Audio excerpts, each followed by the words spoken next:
Hello, welcome back to another video. This week, I went back to mixed media for a portrait study on watercolor paper. I talk about why I chose mixed media instead of just watercolor, my process this time, and what I hope to learn about watercolor moving forward. Let's get started.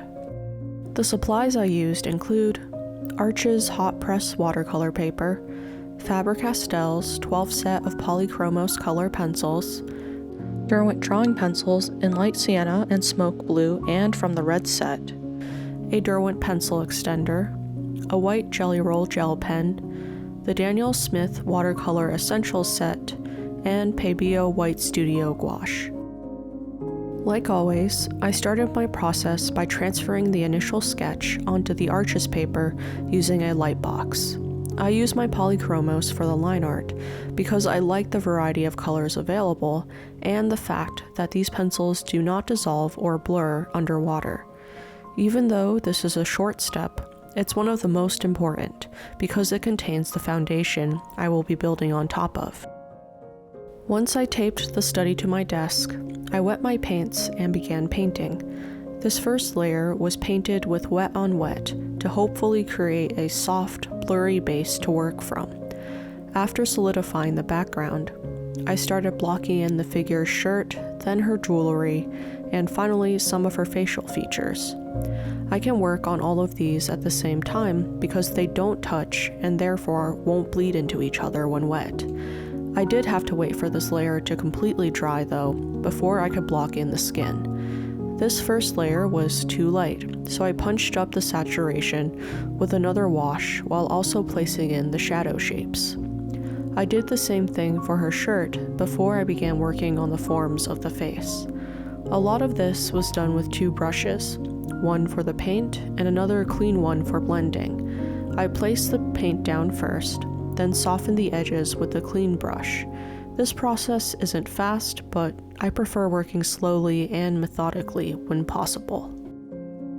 After a while, I felt comfortable enough to place the darker shadows. These shadows help solidify the forms of her nose and cheek. If I was working with dry media, I likely would have placed these much sooner. The reason I wait when painting with watercolor is that you can only work light to dark. I wanted to have a good grasp of my highlights and midtones before I placed the deepest shadows so that I didn't accidentally compress the value range. Unfortunately, this didn't prevent all mistakes. I wish I used less pigment when adding the shadows to her forehead. This part ended up uneven and too dark. This was one of the reasons why I decided to make this a mixed media study in the end.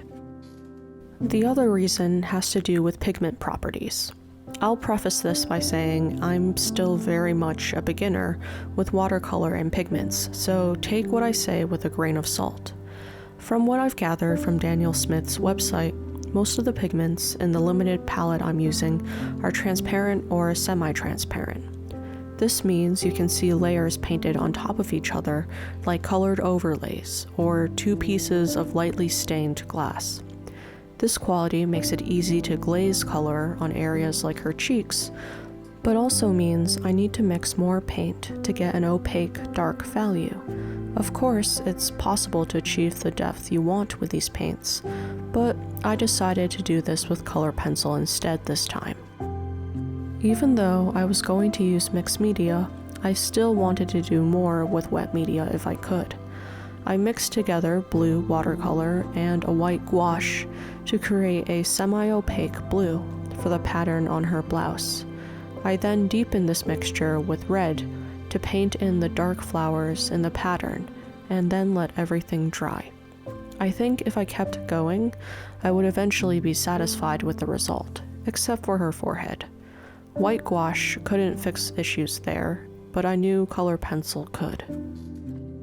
After propping the study up, I started in with a combination of white, light sienna, and yellow ochre to smooth out and redefine the planes of the forehead. Color pencil is opaque, which means it's easy to color correct and even redraw entire sections. The facial features didn't need to be redrawn, however. Instead, I used pencil to sharpen and add extra detail. In the shadows, I added smoke blue to help neutralize and cool down the orange tones from the watercolor base. Other areas needed deeper values. For her hair, I used black and dark brown on the crown of her head and lighter browns for the locks framing her face. The rest of this process is similar to what I've shown in previous studies, so I thought I'd talk more about why I use mixed media and why I chose to use mixed media for this specific study. Besides the aforementioned pigment properties, I also like the texture pencil and pen provides. Watercolor dries smooth and flat, while pencil adds a fine texture depending on how you render. I like this texture because it makes the final study feel more tactile. Of course, this is entirely personal preference. If you like a smooth, airbrushed look, there's nothing wrong with that. I might like texture partially because I'm primarily a digital artist. Avoiding a digital, airbrushed look is often part of my rendering process, so getting texture easily in traditional media feels like a gift after searching for it in my other work. The other reason I use mixed media is for value. I like to work both light to dark and dark to light when possible. This isn't a technique I can use with watercolor, since your brightest whites will always be the paper at the beginning of a piece. Pencil gives me the ability to correct mistakes and to work dark to light in areas like the side of her nose, eyes, and chin. Perhaps I would be able to do this with gouache, but if I'm a beginner in watercolor, then I'm even more of a beginner in gouache. I've only done one successful study of a landscape with gouache. I'd rather spend my time learning more about watercolor at the moment. In the future, I might explore gouache more, but for now, watercolor is my primary focus. All of that aside, I'd like to pick out a few of my favorite moments. One was rendering her necklace.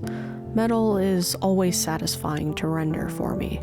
A couple well-placed strokes of the pencil made it come alive. Another part I enjoyed was rendering her shirt. The watercolor and gouache provided a solid base to pick out highlights and shadows from using magenta, black, and white. Another bonus working with color pencil is the fact I didn't have to worry about the previous layers reactivating with water when deepening these shadows. We're now in the final details. I placed most of my effort in the eyes, since they're the focal point in this portrait. People will look here first, so I want them to stand out. Other areas received some final touches, like her nose and lips. Before I called it finished, I took a brown pencil and added in her freckles. After that, the study was finally done. Here's the final result, and for those of you interested in it, here's the full time-lapse of the piece. I prefer watching real-time footage, but I know seeing the entire process is helpful too. In total, this piece took roughly 4 hours for both the watercolor and color pencil. That's shorter than last week's study, but that makes sense since I'm much more familiar with this approach. In the future, I plan to do both mixed media and single medium studies as I grow my traditional art skills. Anyway, I hope you enjoyed this look at a mixed media portrait process, and of course, I hope you create something that brings you joy this week. I'll see you next week with another video. Bye!